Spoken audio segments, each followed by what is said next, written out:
5-nji jelese mulhid Murat Han atly kişiniň jawabyetinden. Biz etem udumunda bolsa Murat Han atly kişiniň şi çykarýan videolary, berýän gurunlary, hasan şi soňky videodaki amalla goly jogap diýip çykartdyr.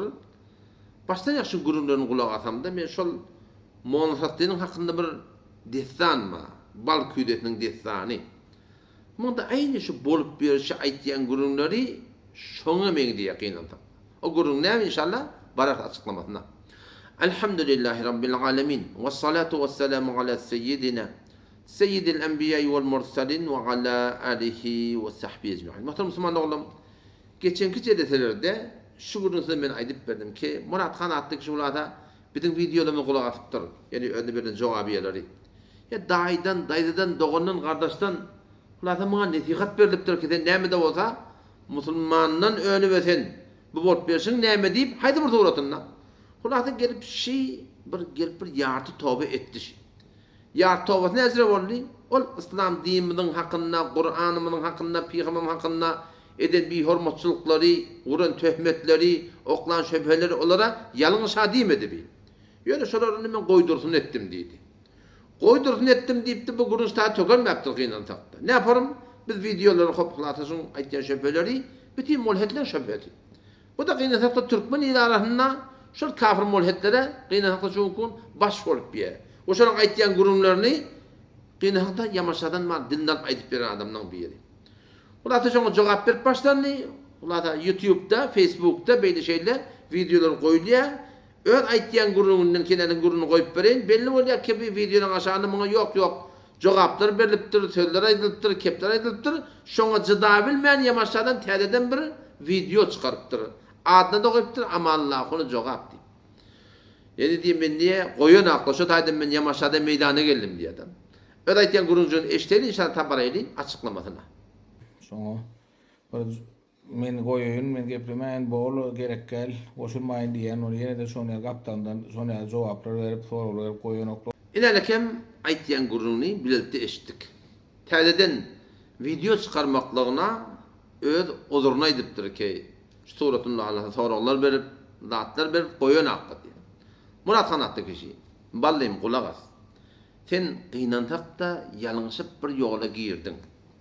İslam dininiň hakynda ýok şöpheleri ortaklap, Peýgamberime ýok töhmetleri urup, bular internetiň telefon fazaý mezazida muny gynantakda ýaýratdyň. Indi de taňa nejat näme? Taňa nejat ýolşy ki, sen keplemän otur. Ýalňyşyp keplediň. Ýalňyşyp gurun berdiň. Berýän gurunyňda düýüp turşagyna alymdan, bilimden, dogry duýgudan eser ýoklugy şu näçden jelese jawaby edil belli boldy. Indi taňa nejat şiketen keplemän otur. Şol bir beýti farsi we merd şol sohan ne gofta başat, ey bu honariş ne hafta başat diýe. Yani adamlar keplemese aýby da belli de, gawlugy da belli de. Keplänne adamlar aňyrda näme malan belli diýe. Arabi elfazda Hazreti Ali radıyallahu anhu'dan galiben naklı kılıyor ki el mer'u yakhfi tahta lisanihi diye. Adamlar dilin aşağına okunuyor diye da. Şu adam keplemese aňyrda näme duýgu bar, näme düşünme, näme alınma, näme bilinme, näme dogruluk bar, näme egirlik barını bilip bolmaýar. Sen de gyna tapda alımsızlyk ýerden, bilimsizlik ýerden geldiň, ne kadar guruny orta okladyň. Indi sen gurunyň aňyrda näme malygy bütün Türkmen ili belli bolugly. Taňa nejat çyketenini keplemänje otur, bir de ejade ber, sen şöpeleňe biz jogap bereli, şu bu şöpele sen şöpeňde. Bu şöpele bütün näçe ýyllar bäri mulhidden şöpeti. Ýoksa sen bolup duruşyň, eýne şol Monhatdynyň balküýletiniň gurunby. Monhatdynyň hakynda bir destan bejerilipdir. Elbetde Monhatdyň hakynda bir alymly adam, bilimli adam, duýgulu adam, düşünmeli adam, akıllı adam diýip tarihte gelýär.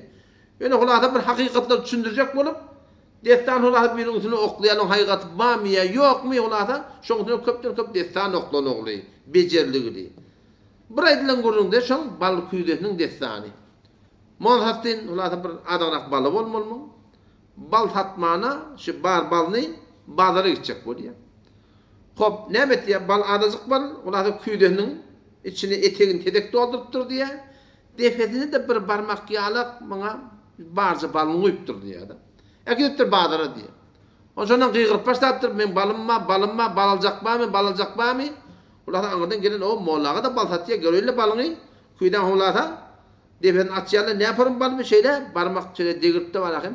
Adamda var akim bunu dağıtıp görüyen. Çından balımı berden becerdim olamam deyip.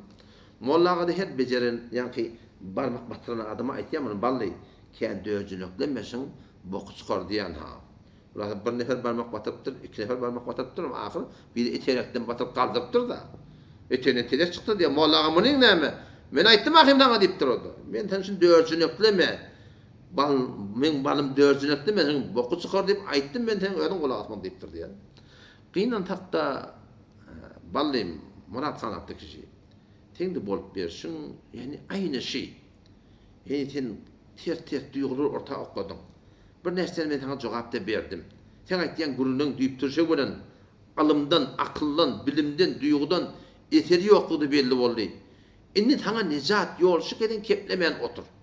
O teyade çıkaran videonda sen ne kadar başla bir ılımsız, bilimsiz zatları aydıp kıynasak da yine de ağabreyin hatır oklamakla uğrunu düşme. Men de sana netikat. O da açık aydın. O da Türkmen ilmen tanıyandır. Cevap vermeden, aça etmeden menden yadan yok. Bir olur, iki olur, 50 olur, 40 olur, 30 Allah talağı oluyor. Sen min iyiden koydursun etmeden, bizden koydursun eden yoksun. Bir de zatlı bir vazife olup şuurla İslam'dan defa etmektir, Kur'an'dan defa etmektir. Yok, yine de ödün o diyorlar, bir sana doğru mu yok.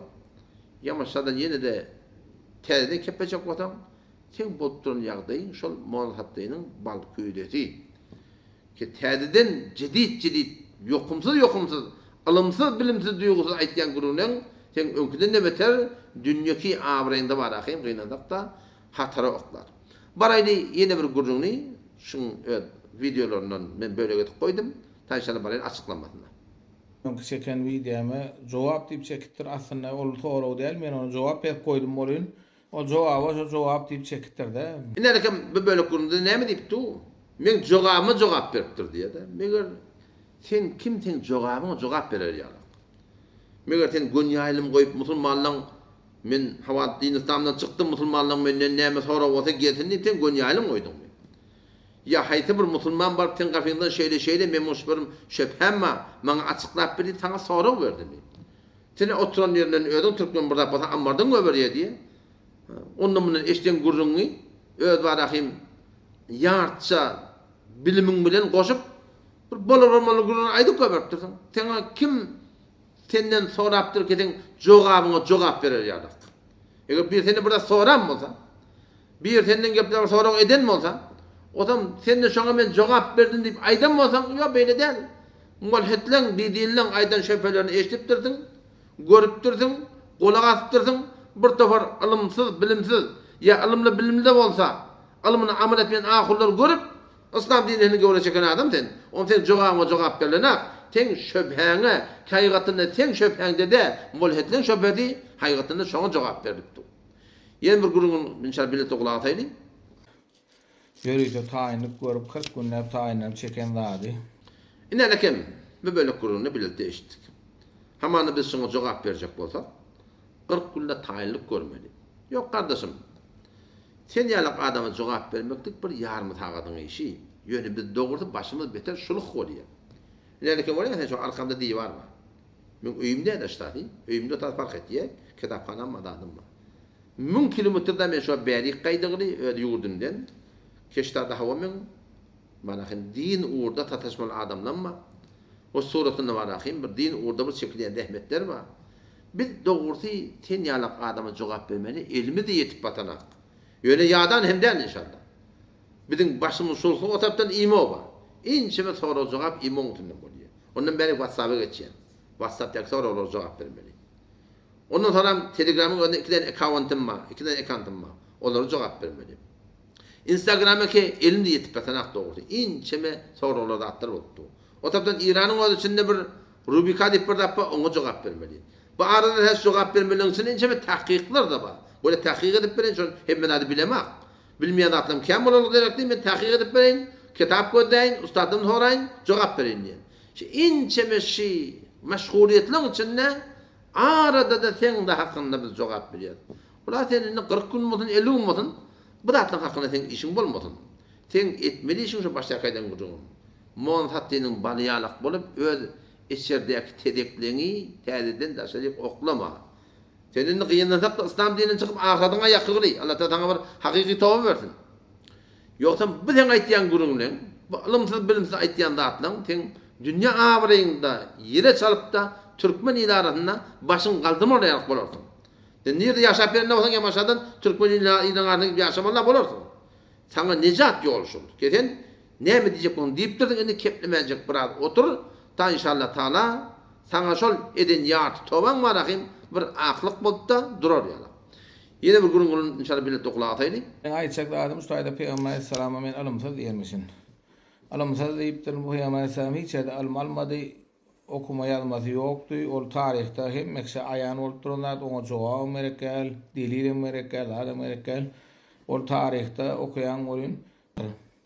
Sonra bir kulağısı dinle kuray, sen o delili ödepler mi? Bu adı öğrenin inin öğreyi öğrepar ya bir okuluna mı yok düşünce. Peki kelle dişeden okudun ya son okanlar adına delili doğrulayara ödünün sonu benden doğraktı o suat.